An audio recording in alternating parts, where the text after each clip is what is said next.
Meu nome é Marcos Paulo Caseiro e hoje estou aqui no Saber Direito Responde.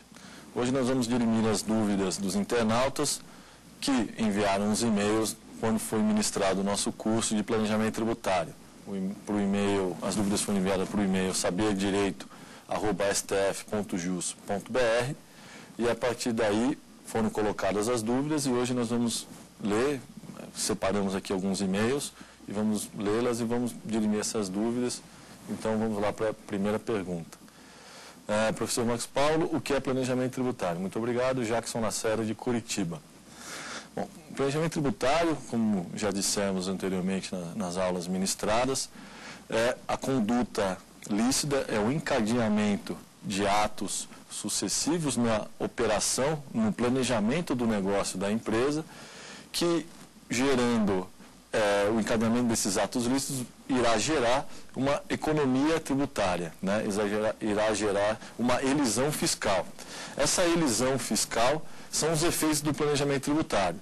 A partir do momento que se tem um encadeamento de atos lícitos dentro de um planejamento, esses atos lícitos, essa conduta lícita visando a economia tributária, vai gerar a elisão, que é a antecipação ou a não ocorrência do fato gerador tributário, e por conta disso a gente pode-se dizer que aí temos o planejamento tributário.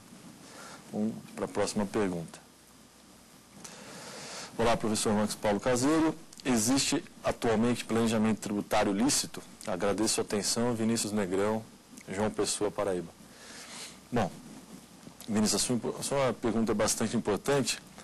Quando ministramos a aula aqui e dissemos a respeito do planejamento tributário, até pareceu de sobremaneira um pouco ardiloso realmente o tema, né? E ardiloso por quê? Porque, no fim, colocamos mais entraves para o planejamento tributário do que mais do que soluções. Por quê? As soluções propostas, na verdade, elas são ideias boas, são ideias inventivas, são ideias que funcionam na prática, mas sempre a gente tem que colocar em mente aquela questão, aquele teste de validade, que é sobre a substância econômica, sobre o propósito negocial, e por conta disso a gente fala, bom, existe um planejamento tributário lícito, se está sujeito a tantos crivos de legalidade, bom, existe planejamentos tributários que são lícitos, né? O que vai determinar a licitude ou não será basicamente a demonstração da vontade do contribuinte realmente vivida documentalmente, ou seja, documentalmente o contribuinte terá que demonstrar essa vontade, essa intenção de realizar esses atos, essas condutas lícitas que vão gerar o planejamento tributário. A gente pode dar um exemplo de planejamento lícito, por exemplo, as incorporações às avessas. Quando a gente fala em incorporação às avessas, obviamente, como todo planejamento, tem aquele que é possível de ser feito licitamente e aquele que não passa pelo crivo do CAF, do Conselho Administrativo de Recursos Federais. Eu digo aqui a incorporação às avessas, aquela que visa a reorganização de um grupo econômico, que visa a economia de meios administrativos ou operacionais, que visa a melhor performance tributária desse grupo econômico e que assim a gente teria um propósito negocial, teria uma substância econômica efetiva para que pudesse realizar o planejamento. Então, existe planejamento lícito e a gente até pode dar esse como exemplo, como tantos outros que há. O que vai importar é realmente a vontade documental vivida pelo agente praticante aí, o agente que vai praticar o ato de planejar. Tá? Vamos para a próxima pergunta. Professor Marcos Paulo, qual é a tipificação legal de planejamento tributário? Desde já, muito obrigado, Alexandre Sampaio, Natal. Qual é a tipificação legal? Hoje em dia, quando se fala em tipificação legal do planejamento tributário, a gente pode analisá-lo como, dentro dessa nova visão do CAF, da visão do Conselho Administrativo de Recursos Federais, que o planejamento tributário seria um negócio jurídico indireto, né? É um negócio jurídico indireto, ou seja, se pretende, por meio do planejamento, buscar a economia tributária, sendo que nós teríamos que validá-lo a todo momento, as condutas lícitas do contribuinte, para que se pudesse comprovar que não houve simulação ou qualquer contorno de abuso de forma ou abuso de direito nesse ato de planejar. Vamos para a próxima pergunta. Professor Marcos, por quais critérios são julgadas as operações enquadradas no gênero planejamento tributário? O mais importante aqui nós ressaltarmos que o planejamento tributário ele é julgado pelo critério a priori subjetivo do julgador, como eu disse, são os critérios morais, aquela função axiológica, né, do julgamento, ou seja, o julgador tem elementos de direito subjetivo, elementos de subjetividade dentro do seu julgamento, onde ele vai fazer a valoração daquilo que ele está analisando. E no segundo momento, o que a gente entende como importante de deixar claro nessas operações enquadradas como planejamento tributário é se há a eficácia como plano de validade, ou seja, é válido, é jurídico, é lícito, ok. É eficaz perante terceiros, respeitou os institutos do direito civil, respeitou os institutos do direito civil e os praticantes se submeteram aos seus efeitos, ok. Dentro dessa ótica, analisando a operação como um todo, nós temos um planejamento válido e, por conta disso, seria eficaz perante o fisco, que hoje em dia é o que importa para nós dentro dessa análise junto à visão do CAF. Bom, agora nós vamos para um rápido intervalo e na volta voltamos com mais perguntas dos internautas. Obrigado. Bom, voltamos no nosso rápido intervalo, vamos analisar mais uma questão enviada aqui pelo internauta, na verdade pela internauta Lidiane Lourenço, de Porto de Galinhas, Pernambuco, por meio do e-mail saberdireito@stf.jus.br. Ela diz o seguinte: professor Marcos, pode haver um critério objetivo para a identificação de um planejamento tributário ilícito? Bom, a partir do momento em que nós temos um planejamento tributário ilícito, ou seja, temos no meio do ato de planejar condutas ilícitas que, obviamente, se no meio do caminho temos condutas ilícitas e condutas que visam a simulação, elas só podem gerar um resultado ilícito também. Qual o critério objetivo que a gente pode analisar, que a gente pode dar como parâmetro para que um planejamento tributário seja considerado ilícito? É o básico, né? Quando temos a vontade documental dissociada da vontade real, ou seja, quando o agente documenta uma operação, então faz uma operação de incorporação, quando na verdade a sua real intenção é fazer uma venda e compra, nós temos aí uma clara intenção, um claro critério de simulação e um claro critério para determinar o que seria um planejamento tributário ilícito, né? Então, fica bem claro como que funcionaria essa questão. Para a próxima pergunta. Caro Marcos Paulo, o senhor poderia diferenciar elisão e evasão fiscal? Muito obrigada. Ana Miranda Campelo, de Búzios, Rio de Janeiro. Pois bem, Ana. A diferença básica entre elisão e evasão é a conduta típica do agente. Quanto na elisão nós temos encadeamento de atitudes, de ações lícitas, que no conjunto dessas licitudes nós teremos um planejamento tributário válido perante o fisco. Na evasão, nós temos aqui a intenção de fraudar o fisco. Nós temos a conduta ilícita, muitas vezes ou por uma simulação, ou por uma atitude de sonegação. Tendo essa conduta ilícita, nós teremos a evasão de divisas, ou seja, nós teremos, quando se fala em evasão, a manipulação do fato gerador depois dele ocorrido. Essa é a principal diferença, ao meu entender. Na elisão, nós vamos evitar o fato gerador do tributo, nós vamos evitar a cobrança daquele determinado tributo, por isso se chama elisão, que estamos evitando o tributo.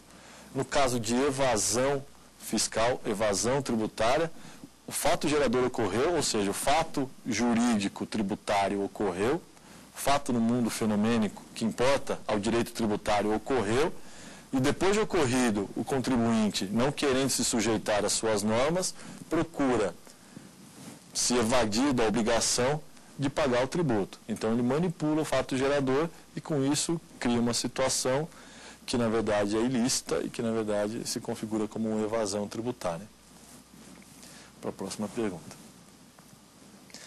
Olá, professor Marcos Paulo. Como os tribunais administrativos e judiciais vêm enfrentando a questão da aplicação do princípio da essência sobre a forma nos planejamentos tributários? Muito obrigado, Carlos Rodrigues, Diamantina, Minas Gerais. Bom, essa pergunta é bastante interessante, inclusive é uma pergunta de vital importância. Isso demonstra conhecimento do tema e também demonstra que o aluno prestou bastante atenção no curso e estudou, né? Isso é bastante gratificante também. O que acontece? A aplicação do princípio da essência sobre a forma nos planejamentos tributários vem sendo discutido há muito tempo, principalmente no âmbito administrativo, mais uma vez, principalmente no âmbito do CAF, do Conselho Administrativo de Recursos Federais, no qual o que vai se buscar na celebração dos negócios jurídicos é a essência daquele negócio jurídico, e não a forma sob a qual ele foi feito. Essa simulação da vontade, o que nós respondemos anteriormente, aí como uma coisa é a vontade demonstrada no papel, ou seja, a vontade demonstrada nos documentos jurídicos produzidos naquela operação, e outra coisa é a vontade realmente vivida, aquela real intenção da empresa. Ou seja, nós temos assim o princípio da essência sobre a forma. O que vale é a essência dos negócios jurídicos e não a forma como foi posto aí os negócios jurídicos. Bom, muito obrigado, vamos por um rápido intervalo. Bom, estamos de volta, vamos continuar aqui respondendo as questões enviadas pelos internautas no e-mail saberdireito@stf.jus.br. Vamos aqui para a próxima pergunta. Olá, professor Marcos, o que é simulação do negócio jurídico e a quem incumbe o ônus da prova? Uma pergunta também bastante boa, bastante abrangente e que abarca como um todo o tema que nós discutimos aqui nas 5 aulas que nós ministramos. O que acontece? A simulação do negócio jurídico acontece ocorre quando, na verdade, nós temos um fato que é mascarado por conta de uma vontade documental que não reflete a realidade. Ou seja, nós contornamos a realidade com o intuito de fraudar o fisco ou fraudar a terceiros. Com isso que nós criamos, nós temos os institutos do direito civil, que inclusive relatamos, conversamos sobre eles na nossa aula, nas nossas noções introdutórias sobre planejamento tributário, quando a gente fala sobre abuso de forma, sobre abuso de direito, quando a gente fala de fraude à lei, ou até sobre negócio jurídico indireto. Quando a gente fala desses institutos, temos claro para nós o que acontece, que a simulação do negócio jurídico, ela vai acontecer quando temos uma vontade dissimulada da vontade real. Certo? Queremos, na verdade, praticar um tipo de negócio e praticamos outro.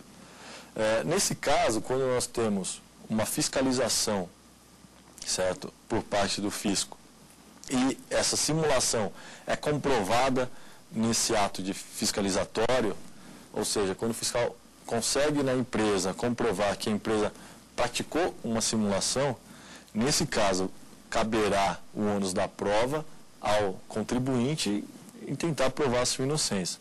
Baseado no quê? Naquilo que nós conversamos, no princípio da ampla defesa, do contraditório, devido processo legal. Obviamente que temos que nos atentar às provas, que são as provas que buscarão quebrar o que a gente conversou na outra aula, na segunda aula, na verdade, sobre prova, as provas que vão tentar dirimir, na verdade, dissociar aí uma presunção relativa. Na medida em que o fiscal conseguiu provar aquela simulação, cabe à empresa, por meio de provas, a quebrar essa presunção criada pelo fiscal. Certo? Isso é uma questão também aí bastante importante. No caso contrário, na hipótese de a empresa buscar um crivo da fiscalização, ela vai apresentar a documentação a qual está dando suporte à sua operação e, num processo de consulta fiscal, por exemplo, pedindo uma dúvida sobre a legislação tributária, que a consulta fiscal se presta a isso. Nessa resposta à dúvida à legislação tributária, a fiscalização entende por bem que não poderia dar a resposta porque se trataria de consultoria ou então nega o pedido referente àquela consulta de legislação tributária, aquela dúvida que o contribuinte tem.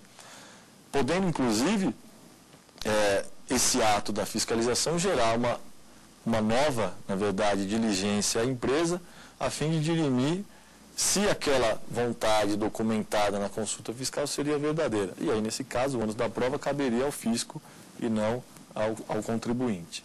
Okay? Vamos para a próxima pergunta.